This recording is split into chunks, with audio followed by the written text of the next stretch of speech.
शहर में अभी अभी एक नया हॉस्पिटल बना था। इस हॉस्पिटल में जो था स्टाफ अभी थोड़ा कम था।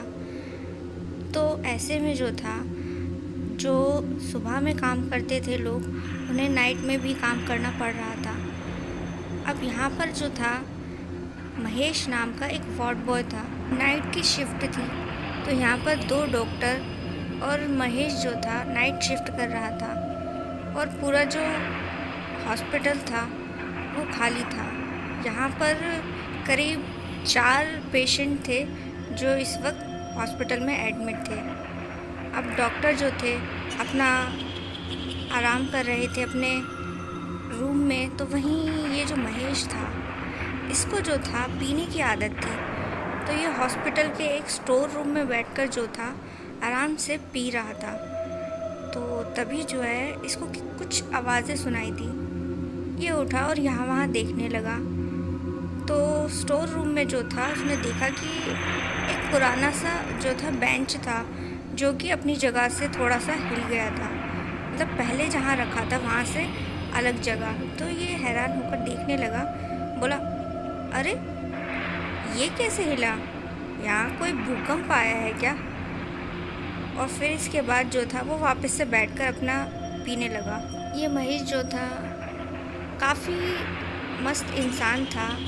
तो ये पीते हुए अपने गाने गुनगुना रहा था। तभी इसको महसूस हुआ कि जैसे किसी ने इसे आवाज़ लगाई। अब ये पीछे पलटा और यहाँ देखने लगा, तो पीछे कोई भी नहीं। अब इसको क्या लग रहा था कि शायद अब इसको चढ़ चुकी है, जिसकी वजह से इसे अजीबोगरीब चीज़ें महसूस हो रही है। तभी जो था महेश ने देखा कि उसकी बोतल अब ख़त्म हो चुकी है। तो वो भी अपने जो है रूम में जाने लगा, जो उनका रूम था रेस्ट रूम, और वहाँ जाकर आराम करने की सोचने लगा। अब ये जैसे ही इस स्टोर रूम से निकला था, तभी अचानक से इसने देखा कि कॉरिडोर में व्हील चेयर पर एक औरत बैठी हुई थी। अब ये जो था उसे आवाज़ लगाकर बोलने लगा, तो वो औरत आगे की ओर जाने लगी कॉरिडोर में। तो यहाँ पर महेश ने उसका पीछा किया। महेश उस औरत को आवाज़ लगाने लगा, लेकिन वो औरत पलटी नहीं और आगे की ओर अपनी व्हील चेयर को लेकर जाने लगी। तभी जो था महेश ने दौड़कर जो था उस व्हील चेयर को जैसे ही पकड़ा, तो वो औरत उसकी ओर पलटी। जैसे ही उसने अपने चेहरे को महेश की ओर किया, तो वो एकदम से खौफ में आ गया। उसने देखा कि उस औरत का चेहरा जला हुआ था। इतना देखने के बाद महेश जो था अचानक से बेहोश होकर गिर गया। तो इसके बाद जब उसे होश आया, तो उसने देखा कि उसके आसपास जो था दोनों डॉक्टर खड़े थे। तो ये जो डॉक्टर थे महेश को देखकर बोलने लगे, यहाँ पीकर पड़े हो ना? तुमसे बोला था ना कि पीना नहीं है ड्यूटी पर। इस पर महेश ने कहा, सर मैंने पी नहीं है, वो तो बस ऐसे ही नींद से गिर गया था मैं यहाँ पर। तो इस पर पहले डॉक्टर ने कहा, हाँ हमने तुम्हारी चीख सुनी थी, लेकिन तुम चीखे क्यों?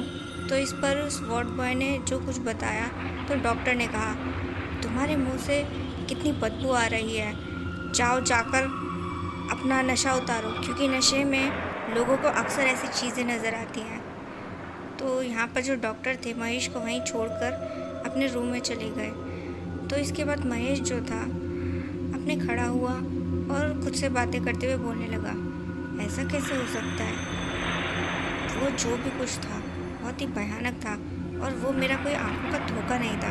और इन्हें देखिए कितनी मुश्किल से तो चढ़ाई है और अब उतारने को बोल रहे हैं। ये महेश जो था रेस्ट रूम में पहुंचा, तो इसने क्या देखा कि रेस्ट रूम में जो है एक परछाई खड़ी थी।